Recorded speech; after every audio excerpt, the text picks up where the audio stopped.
السلام علیکم ورحمۃ اللہ وبرکاتہ۔ فیضان رمضان ٹرانسمیشن میں آپ کو خوش آمدید کہتے ہیں۔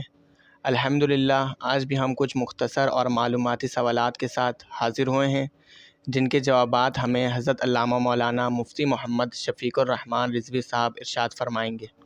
اگر آپ بھی کچھ سوالات کرنا چاہیں تو آپ ہمیں ویڈیو میں کمنٹ کر سکتے ہیں، اور اگر آپ واٹس ایپ میں سوالات کرنا چاہیں تو ڈسکرپشن میں نمبر موجود ہے، آپ اس نمبر پہ کانٹیکٹ کر سکتے ہیں۔ السلام علیکم ورحمۃ اللہ وبرکاتہ۔ وعلیکم السلام ورحمۃ اللہ وبرکاتہ۔ علامہ صاحب کیسے ہیں آپ؟ الحمدللہ علی کل حال۔ اچھا علامہ صاحب، ہمیں سوشل میڈیا سے کچھ سوالات آئے ہیں۔ پہلا، مزار پر چادر چڑھانے کی منت مانگنا کیسے ہے؟ جی، مزار پر چادر چڑھانے کی منت ماننا یہ شرعی منت نہیں ہے، اس لیے کہ مزار پر اگر کوئی شخص چادر چڑھانے کی منت مانتا ہے تو یہ منت تو ہے ہی نہیں۔ ہاں، یہ مستحسن کام ہے، اگر کوئی شخص کرنا چاہے تو کر سکتا ہے، مگر اس کو شرعی منت کہنا یہ بالکل شرعی منت نہیں ہے۔ شرعی منت کے اندر نوافل ہیں اور نفلی روزے ہیں، دیگر عبادات ہیں۔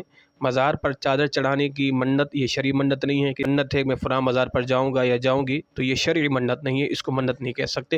اور اگر کوئی شخص اس کو پورا نہیں بھی کرتا تو شرعاً اس پر کوئی مواخذہ کوئی پکڑ نہیں ہے۔ حضرت یہ ارشاد فرمائے کہ جیسے اٹیچ باتھ روم وغیرہ ہوتا ہے، اس میں اگر وضو کریں تو دعا وغیرہ پڑھنا کیسے ہے؟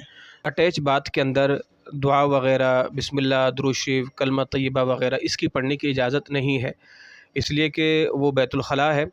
تو اسی طرح اگر بات میں جانے کی جو دعا ہے یا باہر آنے کی جو دعا ہے، کوشش کریں اس کو باہر ہی پڑھیں، اندر آپ نہ پڑھیں، نہ زبان سے پڑھیں نہ ہی دل میں پڑھیں۔ ارشاد فرمائے گا کہ جیسے لڑکے ہوتے ہیں وہ کڑے اور چھلے وغیرہ پہنتے ہیں، تو یہ پہننا کیسے ہے؟ جی، لڑکوں کے لیے چھلے، کنگن، انگوٹھیاں، یہ ساری چیزیں کسی بھی دھات کی ہوں، یہ مرد پر ناجائز ہیں، حرام ہیں۔ مرد پر صرف ایک انگوٹھی جس کا وزن 4.5 ماشے سے کم کی ہو، ایک نگ والی، وہ جائز ہے۔ باقی اس کے علاوہ چھلے، پیتل کے، تانبے کے، سونے کی انگوٹھی، چین، یہ سارے لڑکوں پر جو ہے یعنی مرد پر یہ چیزیں جائز نہیں ہیں۔ اچھا، جیسے بہت سارے لوگ مذاق میں ایک دوسرے مسلمان بھائی کو لعنت دے رہے ہوتے ہیں، تو ایسا کرنا کیسے ہے؟ مذاق میں لعنت دی جائے یا سیریس میں لعنت دی جائے، یہ دونوں صورتوں میں گناہ ہی ہے۔ اللہ کے رسول صلی اللہ تعالی علیہ وآلہ وسلم کا فرمان ہے کہ جس نے کسی مومن پر لعنت کی وہ ایسا ہے کہ گویا کہ اس نے اپنے مومن بھائی کو قتل کر دیا ہے۔ تو حضور نے فرمایا کہ مومن کی یہ شان نہیں ہے کہ وہ کسی پر لعن طعن کرے اور وہ فحش گو ہو اور بد کلامی کرے اور تکلیف دے، اذیت دے، جھوٹ بولے۔ حدیث پاک اس طرح کا مفہوم ہے، حضور نے فرمایا کہ یہ مومن کی شان جو ہے وہ نہیں ہے۔ حضرت یہ ارشاد فرمائے گا کہ جیسے کوئی کافر ہے اور اگر وہ کسی مسلمان بھائی کی مدد کرے تو کیا اس کو بدلہ ملے گا؟ کافروں کو بدلہ اللہ دنیا میں دے گا، جنت میں نہیں دے گا، اس لیے کہ کافر جتنا بھی اچھا ہو جائے، دنیا کے سارے غریبوں کی غربت کو دور کر دے، ہر غریب کی مدد کرے اور کائنات سے مثال کے طور پر ساری غربت ختم کر دے اور کسی کو دکھی نہ دیکھے، مگر اللہ آخرت میں اس کی ایک رتی بھی جزا نہیں دے گا۔ آخرت میں جزا کب ملے گی؟ کہ جب وہ ایمان لائیں گے۔ ان الذین آمنوا وعملوا الصالحات، کہ وہ جو ایمان لائے اور اعمال صالحہ کیے تو اللہ انہیں جزا دے گا، کافروں کے لیے کوئی جزا نہیں ہے۔ ہاں، یہ اللہ کی کرم نوازی ہے کہ پروردگار کافروں کو اس کا بدلہ دنیا میں دے دیتا ہے، آخرت میں فقط صرف اہل ایمان کے لیے ہے، کافروں کے لیے کچھ بھی نہیں ہے۔ اور نصیب کو کوسنا کیسا ہے؟ جی، تقدیر اور نصیب، قسمت، یہ تینوں نام تو الگ ہیں مگر چیز ایک ہی ہے۔ ان کو کوسنا یہ شرعاً جائز نہیں ہے، اس لیے کہ ہماری تقدیر لکھنے والی ذات اللہ تبارک و تعالیٰ کی ہے، نصیب بھی وہی چیز ہے، تو اس کو کوسنا معاذ اللہ کہ میرا نصیب ہی گندہ ہے، میری تقدیر ہی معاذ اللہ ایسی تھی وغیرہ وغیرہ، تو یہ اللہ تبارک و تعالیٰ کی توہین ہے۔ اور معاذ اللہ اگر کسی نے توہین کی نیت سے کہا، اس کو معلوم بھی ہے، ایک کم علمی میں کہہ دینا، تو اس پر اللہ کرم فرمانے والے جان بوجھ کر کے معلوم ہے کہ مسبب الاسباب وہی ہے، تقدیر رکھنے والا وہی ہے، پھر بھی اس طرح کے جملے کہنا اور کوسنا تقدیر کو معاذ اللہ، یہ بالکل توہین ہے، اور اگر جان بوجھ کرے تو پھر تو صریح کفر ہے۔ حضرت یہ ارشاد فرمائے گا کہ جیسے کسی کو کوئی مصیبت پہنچتی ہے تو وہ یہ کہتے کہ پتہ نہیں کس گناہ کی سزا مل رہی مجھے، تو ایسا کہنا کیسا ہے؟ جی بالکل، جو مصیبتیں پہنچتی ہیں وہ ہمارے کرتوتوں کی وجہ سے پہنچتی ہیں۔ قرآن پاک کے اندر نا وما اصابکم من مصیبت فبما کسبت ایدیکم، کہ جو تمہیں مصیبتیں پہنچتی ہیں وہ تمہارے کرتوتوں کی وجہ سے، تمہارے ہاتھوں کی کارستانیوں کی وجہ سے۔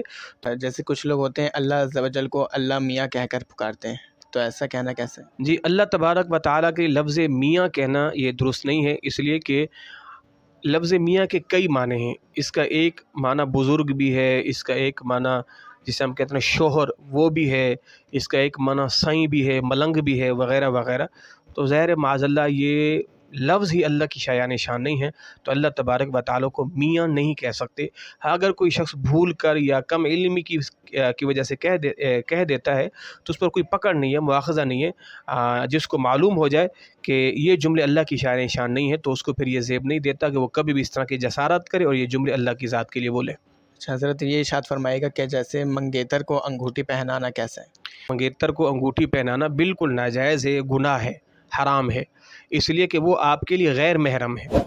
ابھی آپ کے لیے غیر محرم، جب تک آپ کا نکاح نہیں ہوتا تب تک آپ اس کے ساتھ بیٹھیں، اس کو تحفے تحائف دیں، اس کو انگوٹھیاں پہنائیں، اس کے ساتھ تصویریں کھنچائیں، یہ سارے کے سارے عمل ناجائز ہیں، گناہ ہیں۔ اور ہمارے ہاں تو یہ سلسلہ بن گیا ہے کہ منگیتر کو انگوٹھیاں پہنانا، تحفے تحائف کا معاملہ ہوتا ہے۔ اللہ تبارک و تعالیٰ ہمیں دین سیکھنے کی توفیق عطا فرمائے اور ہدایت نصیب فرمائے۔ اچھا، ہاتھوں میں دھاگا وغیرہ پہننا کیسا ہے؟ ہاں، ہاتھوں میں دھاگا پہننا، اس سوال کو بھی میں آپ کے پہلے سے دوسرے سوال میں ایڈ کروں گا کہ جس طرح آپ نے سوال کیا کہ نوجوانوں کا چھلے کنگن وغیرہ پہننا، تو یہ بھی اسی طرح کے اکثر نوجوان وہ تو دھاگے پہن لیتے ہیں، تو آج کل تو وہ غالباً ربڑ کی بھی کوئی چیزیں بنی ہوئی ہیں وہ بھی پہن لیتے ہیں۔ تو یہ ساری چیزیں مرد کو زیب نہیں دیتی۔ اللہ تبارک و تعالیٰ نے مرد پر صرف ایک انگوٹھی کی اجازت دی ہے، اس کے حبیب صلی اللہ علیہ وسلم نے، اللہ کے رسول نے ایک انگوٹھی کی اجازت دی ہے 4.5 ماچی جس کا کم وزن ہو۔